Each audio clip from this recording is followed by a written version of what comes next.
Governor Glenn Youngkin signs a bill ending school mask mandates. On March 1st, Virginia parents will have the option of letting kids go to school without wearing a mask. In January, Governor Youngkin issued an executive order to repeal the mandate, but a few school boards challenged the order. After the executive order, some students in Fairfax and Loudoun County were suspended for not wearing a mask.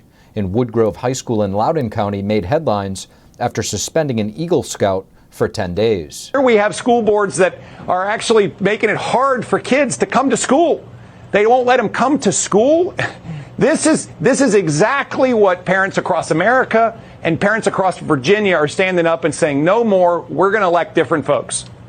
As state and local governments across the nation lifted indoor mask mandates, the CDC is not changing its guidance on masking. We want to give people a break from things like mask wearing when these metrics are better, and then have the ability to reach for them again should things worsen. However, it's also important to remember, regardless of the level of disease burden in your community, there are still very important times to continue to wear your mask. The U.S. has seen COVID infections and hospitalizations plummet.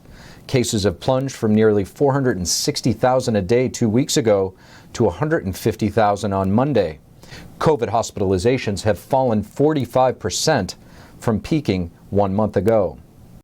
Multiple Democratic-run cities that have put in place some of the country's harshest mandates and pandemic restrictions are starting to roll them back, raising questions if polling is starting to show that harsh mandates are becoming a political hot potato.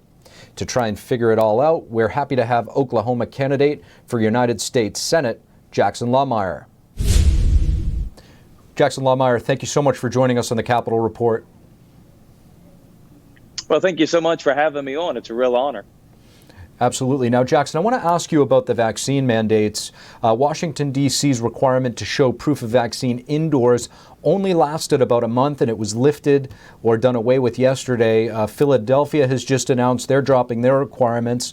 Why do you think we're seeing these on-again, off-again policies? Well, people are starting to fight back. You know, on September the 9th, when former Vice President Joe Biden declared war on the American people by saying, you'll either take this vaccine or you're going to lose your job. You know, my team, we went to work. And since September the 9th, I have personally signed over 55,000 COVID-19 religious exemption forms, helping thousands of people keep their jobs without taking the jab. You know, I'm a pastor here in Tulsa, Oklahoma, but I've signed 55,000 across the country. People are fighting back, and that's the important thing. This is the United States of America. This is not communist China. This is not the old Soviet Union. This is the U.S. of A. We have to stand our ground, and these Democratic leaders, they're starting to see the American people fight back, and we're seeing it in Canada. It's a beautiful thing. Now, I'm going to ask you about Canada in just a moment, but a slightly different situation in New York where we're seeing about 1,500 municipal workers are being fired for not taking the jab. What if hundreds of these folks actually have what's called naturally acquired immunity, where they've had the virus and their bodies are now protected? Is there an argument for naturally acquired immunity to be recognized? Absolutely. Here's what we know. Natural immunity is a greater defense against COVID-19 than inoculation. We know that. We know that. You've got people who have taken 2 jabs and 4 boosters, and they're still catching the virus. They're still catching it. Natural immunity is very strong against COVID-19. The only drawback is with natural immunity is it's free. F-R-E-E. It doesn't make big money for big pharma. You know, COVID-19 has been a tremendous get-rich-quick scheme for big pharma and many of our political leaders. When natural immunity, it works. These individuals, they should not be losing their job because they have chosen not to take the vaccine, especially when they have natural immunity. Now, you touched on Canada there. The truckers up there have taken quite a stand on the mandates, enacting some change of their own on the provincial level. But things have also gotten a little bit tense and tightened on the national level by Trudeau and his administration. How close to home does what's happening in Canada hit to you? Well, you know, here's what I think is interesting. What we're seeing in Canada is a warning of what's going to be coming here to America. You know, Justin Trudeau is showing his true colors. And that's what tyrants do when they get pushed up against the wall. You know, these truckers have said enough is enough, and they've taken a stand. Now, here's what's interesting. I can't confirm this, but I haven't seen one building that the truckers have set on fire. Not one building. Now, if this was Black Lives Matter and they were protesting whatever, and they were burning down buildings, we would have political leaders raising funds to get them out of jail. But when you've got a group of truckers who are the backbone of Canada and the United States of America, you remove the truckers, you're going to have big problems. Yet these truckers don't burn down a single building. Somehow, though, they're considered terrorists, terrorizing Canada, and then you got speculations of what's coming here in America. We need to recognize that these truckers are doing this for a purpose, and that purpose is they're standing up for freedom, and we need to get behind them, and we need to support them. Now, Jackson, I just want to transition a little bit here and ask you about the border crisis. You're just one state away from Texas, which is on the front lines of this battle, being in Oklahoma. How does the situation at the border affect non-border states? Well, here's the thing. It affects us directly and indirectly. You have the economic impact that it places upon, the burden that it places upon so many different states. But the biggest problem, nobody wants to talk about it, and I don't understand why people don't want to talk about it, is with the southern border. Yes, we understand illegals coming over here, taking American jobs. We get that. But the biggest problem nobody talks about is child sex trafficking that takes place at that southern border that impacts all of us in this country. You have so many children that go missing in the United States of America every single year. And it's tied in to the crisis at our southern border. Not only that, you have drugs that are pouring in, fentanyl like nobody's ever seen before, pouring in to the United States of America. This is a massive problem. It's an invasion at our southern border. We need to finish the wall. We need to empower Border Patrol because we have a national security crisis at our southern border. It impacts us economically, but it also impacts us in so many different areas, one of them being child sex trafficking. Candidate for United States Senate Jackson Lahmeyer, thank you. Thank you. The Biden administration today released its first assessment of China's compliance with the World Trade Organization. Did China live up to its promises made to get into foreign markets in the first place? And what about now? NTD's Iris Tao has more. China has violated commitments it made both 20 years ago and recently. In a new report released Wednesday, the Office of the U.S. Trade Representative details how China has failed to deliver on a wide array of trade commitments, including ones it made in 2001 to first open up its markets to the West and others under the 2020 trade deal. Made clear that the Phase 1 deal did not address the core problems with China's state-led economy and harmful economic practices. USTR, since that period of time, has been making a concerted effort to see if China will show serious intent to make good on their purchase commitments. But the fact that they have not met those illustrates the limitations of the framework we inherited. The criticism comes as the U.S. releases its annual report on China's compliance with WTO rules, the first such report under Biden.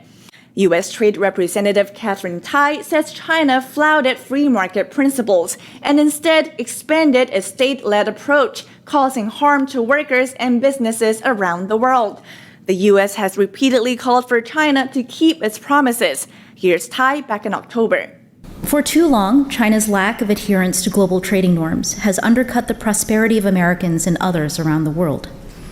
In recent years, Beijing has doubled down on its state-centered economic system.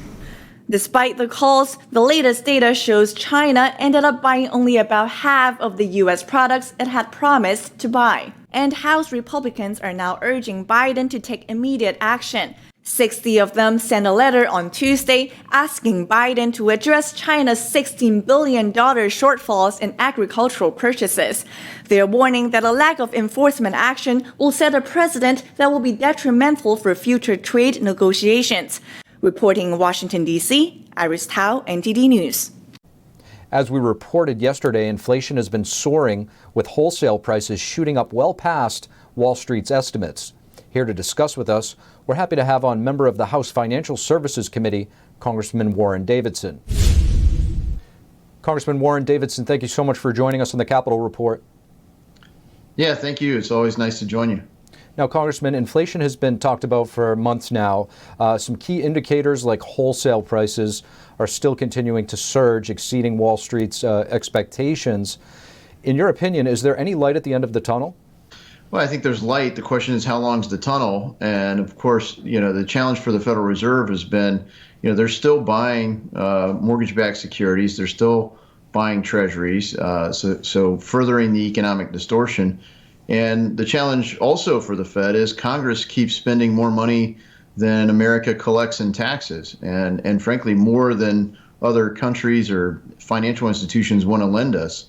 So in a way, they're forced to grow their balance sheet, which is now over $9 trillion. Now, I just want to switch gears a little bit and ask you about China.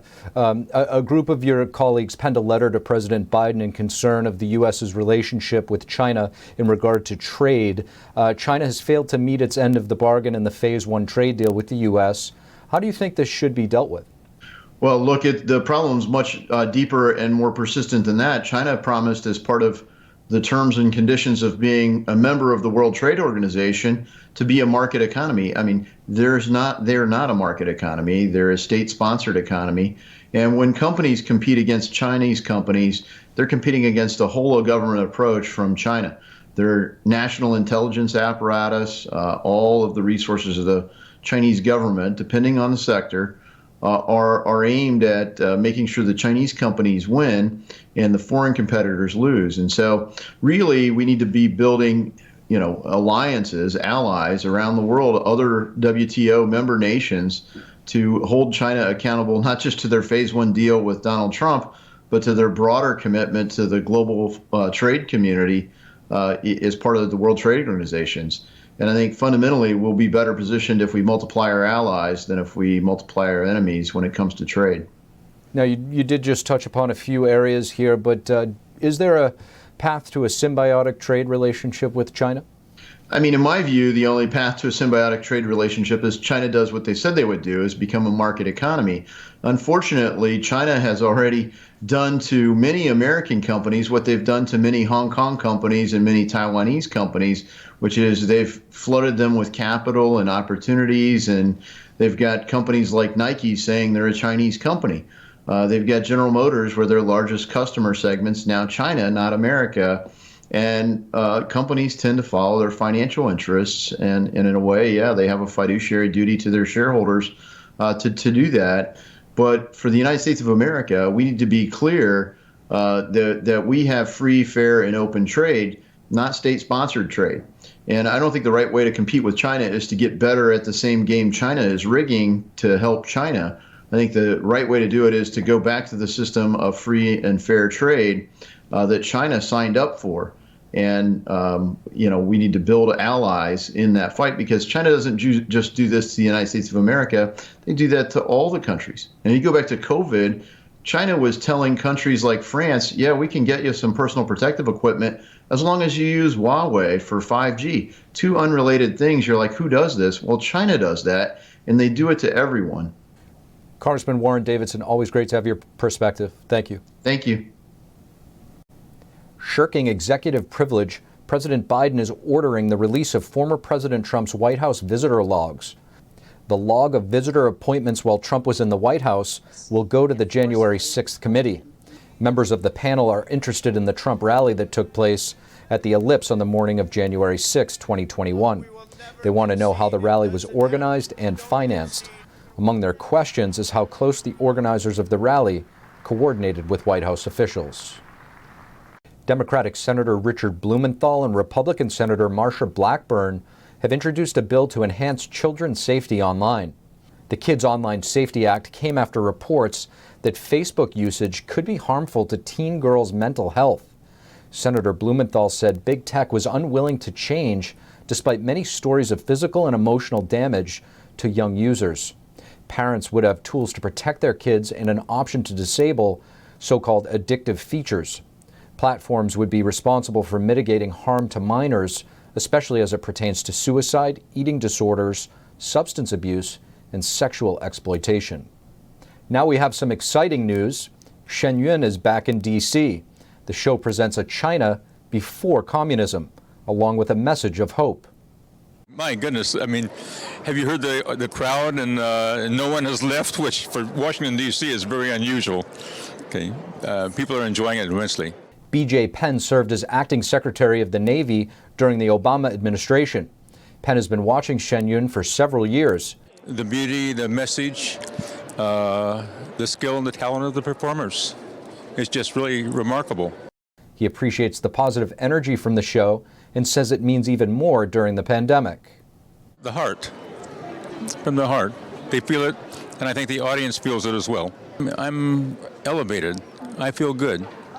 I feel good, you know. All is not right with the world, but with the performance, it is. The spirit is high, and you want good things to happen to everyone. In 2 hours, Shenyun showcases 5,000 years of traditional Chinese civilization. Penn says Shenyun is on an important mission. It's a very strong message they're putting out. They're responsible for. I see that in this performance. It's very obvious that the CCP is not the party of choice. Last night, Shenyun performed to a full house at the Kennedy Center and will be there for the rest of the week with shows going on until Sunday. You can check out more at shenyun.com for ticket information.